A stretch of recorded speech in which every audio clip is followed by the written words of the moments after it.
Chris Duffin and Tony Montgomery with the Kabuki Strength team, and we're here to show you a nice variation on the Tactical Frog. I've got this variation from our friends at LA Sport and Spine with Dr. Craig Liebenson's staff. Really loving this movement. So it can show us sometimes that maybe there's some restrictions from one hip to the other, or apparent restrictions, and maybe it's just a proprioception issue. So this can help highlight those issues. And also we're going to do a little bit of RNT, reactive neuromuscular, as well. So really enjoy this piece as a nice variation on the Tactical Frog. So I'm going to get into the Tactical Frog position. And once we're in the Tactical Frog position, we're doing that external rotation of the hip. You'll notice as I do this, I'm leaning to the right.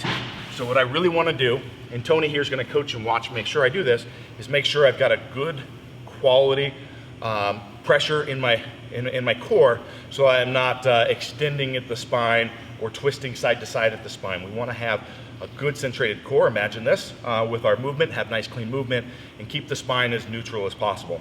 So to do that, as I have the external rotation of the hip, I'm going to shift to the opposite side. And then from there, Tony's going to walk through what he's doing with the overpressure. So as Chris is using his left leg here, and he's trying to get it down to the ground, I'm just going to slightly put a little bit of pressure, help him get down there just a little bit.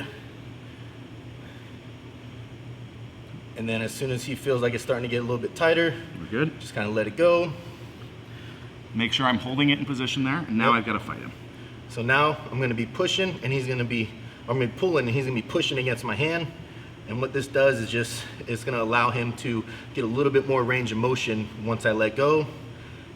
And then back down. Other one, same exact thing, making sure everything's good, shifting to the side, push for a little bit. Anywhere from like a 5 to 8 count works pretty well. Push, not too much, release, and then pull. As he's pushing against it, you want to make sure that he's putting enough pressure into your hand, and then release out.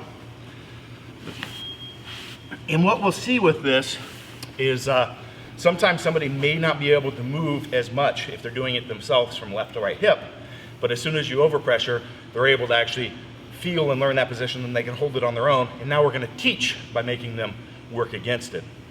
So we're providing that RNT. The other is Tony can be aware and feel if I've got a difference left to right in engagement once he's actually resisting and pulling against me. Did you feel a difference? For you, no, because you're pretty well rounded, but I've doing it before, I've felt differences because as we know, the body's not symmetrical. Yep. So there's always going to be some type of asymmetry. So it's good to have a partner that can actually feel that, and that way you can get rid of that issue before, you know, it stems to be a big problem in the hip. I was actually asking for personal reasons right there. I've been doing this for several weeks now, maybe actually a couple months now. Yeah. When I first started doing it, I had a much weaker left hip side, and I've been having some left hip issues, and this has really helped clean some of that up. And so usually I'll check to see if I still have that. And so basically the fix is doing this. Right. So imagine that. Yep. All right, any additional comments?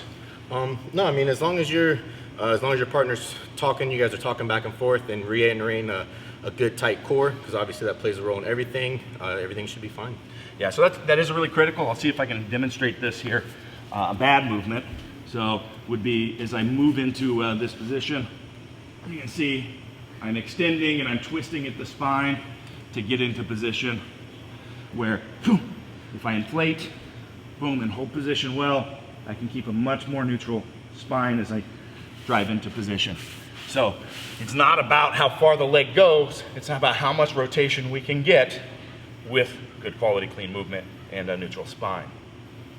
All right, thank you.